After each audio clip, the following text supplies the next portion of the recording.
Here we are with part 4 of our 4-part series on utilizing a Google Jamboard for interactive whiteboards with students.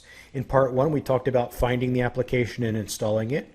In part 2, we talked about the save location and the Jamboard features. In part 3, we looked at a really cool feature about sharing the Jamboard and collaboratively working in the same whiteboard with your students. And in this final part, we're going to talk about splitting the screen. And for one application, how you could have a math video on the left-hand side of your screen, and you could have the Jamboard on your right-hand side of the screen. And by now, most of you are familiar with Google Meet and how to present your screen to students. So I'm thinking in my mind that this would be a great opportunity for you to have a Google Meet with just yourself, where on the left-hand side of the screen, you show the visual learning bridge animation, and on the right-hand side of the screen, you do your direct instruction, and that you record it for students. So right now you're looking at the demo Jamboard that we created a couple videos ago. And over on a second tab, what I did is I went ahead and I logged into the Envision Math program. Let's go ahead and click on grade 3, the interactive digital path. This is familiar to many of you, especially the elementary schools. These are our visual learning bridge animations. And let's go ahead and I'm just going to randomly pick on one, and I'm going to start playing the video. So what we have here is a pop-out screen that has the video on it, and in the background you can see here the screen that has my Jamboard.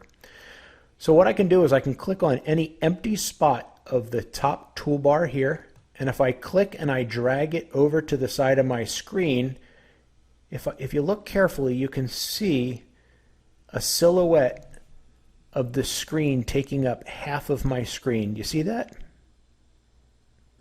When I see that happen, if I let go, it's going to snap that window to the right-hand side of my screen, and then I can click on what I want to take up the left-hand side of my screen. So I'm going to choose the video, and you can see that the video then takes up the left-hand side of the screen, and I can scroll over just a little bit so that it gets centered. So I clicked and I dragged any empty area, and I took it over and I snapped it to the right side of my screen. And on the left, I chose the video. So now what I can do is I can hit the play button, and as the visual learning bridge plays, if I need to, I can pause it, and over on the right-hand side of the screen, I can go ahead and do my direct instruction. I can add my post-it notes, as we talked about in the video 2 of our 4-part series.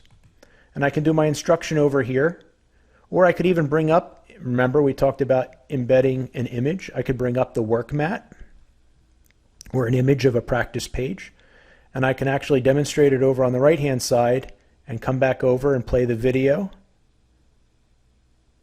pause it, and come back over and do more direct instruction. All the while, I'm presenting it in a Google Meet and recording it so that I can push it out for students for direct instruction. That's a little trickier, a little bit more advanced, but I hope it helps, and I'm here if you have any questions. Feel free to email me. I appreciate it. Thank you for all you're doing.